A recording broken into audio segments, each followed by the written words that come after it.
an election year guaranteed to divide us. This is a debacle. Finally, a second term we can all agree on. Yes! Comedy Central's The Daily Show, Mondays with Jon Stewart. Tonight at 11, 10 Central on Comedy Central. And next day on Paramount+. This episode is brought to you by Bumble, who says Valentine's Day is just for couples. Just because you're not in a relationship doesn't mean you can't get out there and live your best love life. That's where Bumble comes in. This February 14th, you can flip the script and give those relationshipers a friendly dose of FOMO. Say no to staying in this Valentine's Day and yes to more. More dates, more first kisses, more gossip for the group chat girlies. Do Valentine's your way. Date now on Bumble. This is Optimal Relationships Daily, episode 2066.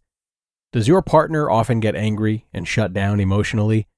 By Natalie Edwards with tinybuddha.com. Hello, everybody, and thank you for tuning in once again to Optimal Relationships Daily. I'm Greg Audino, so happy to have you here for a new week as we look for new ways to understand and improve upon our relationships. Today, we're going to check out a post from Tiny Buddha that shows us just how much we can learn from our family histories, how they affect our relationship behavior, and how we can manage this chain reaction, if you will, with our partners. So let's jump right in and start optimizing your life. Does your partner often get angry and shut down emotionally? By Natalie Edwards with tinybuddha.com.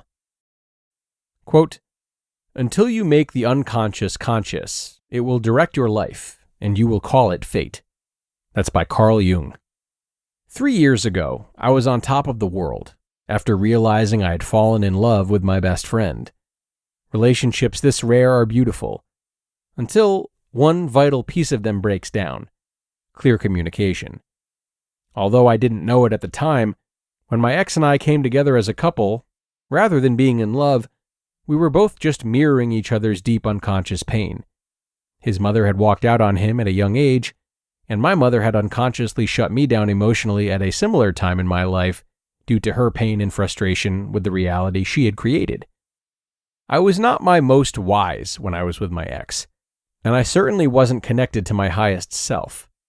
Instead, I was living from my mother's pain, which I had taken on as my own, and I was putting undue amounts of pressure on my partner to step up and be the man I was waiting for him to be, instead of accepting and loving him for the one he already was. So many of us do this, but it's not our fault. If our parents only ever show us how to behave in childish or selfish ways, then that's what we're going to default to when we're under pressure in our own relationships. I watched my mother behave resentfully toward my father on a regular basis when he did something that in her eyes was inherently wrong. I watched her shut him out for working late or not living up to her expectations because she was struggling but unable to communicate how she was feeling. Then, whenever my partner did the same thing to me, and I also considered it unjust, I activated my mother's pain and everything she had taught me as a child. Consequently, I did the exact same thing to him, toxically damaging the trust between us. What I didn't realize was that I needed to fully heal the wounds of my past. Without first doing my own healing work around my relationship with my mother and really understanding what she was going through, I could never fully love or trust a man, whether that man was my best friend of 15 years or not. It appears that most people are recovering from a broken heart caused by one or both of their parents. I was brokenhearted, not from the so-called flaws in my partner and our relationship, although there were many issues, but from the deep, unconscious sadness that stemmed from never experiencing real love. If our parents are never educated on how to show us love, how can we hope to give that to ourselves and then create a strong foundation on which to meet a partner? It's hard to show our true feelings to the person closest to us in our adult life, if as kids we were repeatedly told to shut up every time we started crying. My mother's behavior, learned from her own mother, made me numb and often terrified. She taught me that I needed to be perfect, and I unconsciously expected the same perfection of my partner. Because my mother had exhibited cruel behavior toward me when I was a child, I often didn't feel safe to express myself around my partner and just be who I really was. So, I often activated pain and anger that wasn't mine, but was actually hers. I didn't feel permission to ask for what I really wanted in my relationship or anywhere else in my life. My ex and I were products of loveless marriages, full of fighting, anger, and emotional numbing. That is the education that many of us receive on relationships as kids, and so that is what many of us perceive as normal. Then we carry that education into our own adult relationships and interactions. My ex's stories and mine matched. Neither of us had parents that showed us what it really meant to feel safe and secure.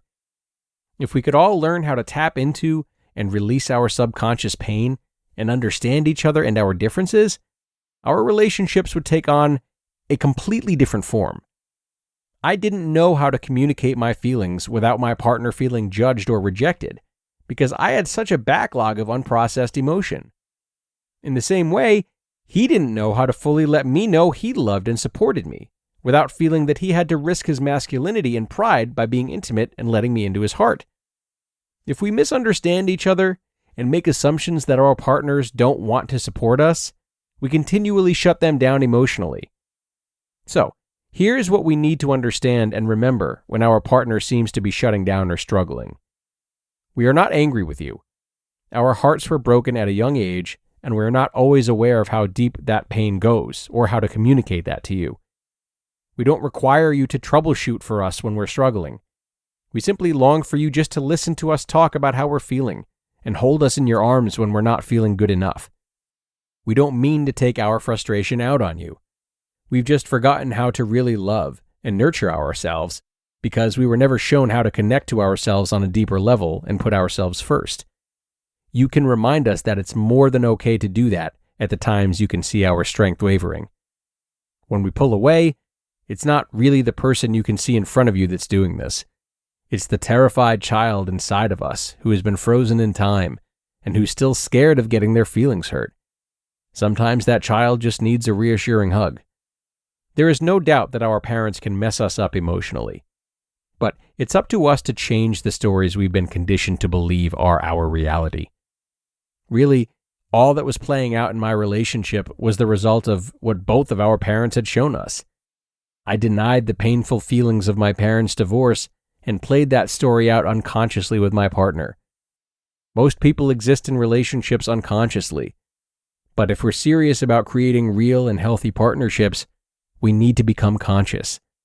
It's about finding the best in each other every single day and co-creating an epic and expansive life together that allows two people to grow as individuals as well as together. It's time for all of us to wake up and do the necessary work to understand each other so that we can coexist on this planet without pain and learn to live only from love. You just listened to the post titled, "Does Your Partner Often Get Angry and Shut Down Emotionally?" by Natalie Edwards with tinybuddha.com. And be sure to hang around for my commentary right after this. This episode is brought to you by Bumble, who says Valentine's Day is just for couples. Just because you're not in a relationship doesn't mean you can't get out there and live your best love life. That's where Bumble comes in. This February 14th, you can flip the script and give those relationshippers a friendly dose of FOMO. Say no to staying in this Valentine's Day and yes to more. More dates, more first kisses, more gossip for the group chat girlies. Do Valentine's your way. Date now on Bumble. Now, I am a big believer that if you want to be your best self in your relationships, or in anything you do, you need to fuel yourself properly. And that's why I'm so happy to have this show sponsored by Factor. Factor's delicious, ready-to-eat meals make eating better every day easy. You'll have over 35 options a week to choose from, including keto, calorie smart, vegan and veggie, and more. And there's even more to enjoy with over 55 nutrition-packed add-ons that help make your weekly meal planning even more delicious. Factor is the perfect solution if you're looking for fast, upscale, and healthy options done easily. Not to mention it's flexible for your schedule. Get as much or as little as you need by choosing anywhere from 6 to 18 meals per week. Plus, you can pause or reschedule your deliveries anytime with no hassle whatsoever if something changes. So, head to factormeals.com/optimal50, that's optimal50, and use code optimal50 to get 50% off. That's code optimal50 at factormeals.com workbook.com/optimal50 to get 50% off. Okay, and thank you so much to Natalie for this post. I really love the introspection she exemplified here. I think articles like these do a good job of reminding us not only how much we can learn about ourselves, but also the great benefits that come from doing so. But separate from that, if there's one thing I'd like to leave you with today, it would be the reminder that for as powerful as these influences from our parents are, we are not powerless over them. If we can examine our parents' behaviors, where they come from, and the effect that they have on us, we are better able to choose how we want to learn from them. Do we want to learn by repeating these actions? Or do we want to see them as guideposts on how not to live? What inclinations to look out for within ourselves, or something similar? So, learn from your parents and your history, but decide what you want these lessons to do for you. Believing that you have control over how to use these experiences, that's the first step. So, with that, we are going to wrap things up for today, everybody. Thank you again, and as always, for tuning in and doing right by your relationships in doing so. Have a terrific start to your week, and be sure to come back again tomorrow, where your optimal life awaits.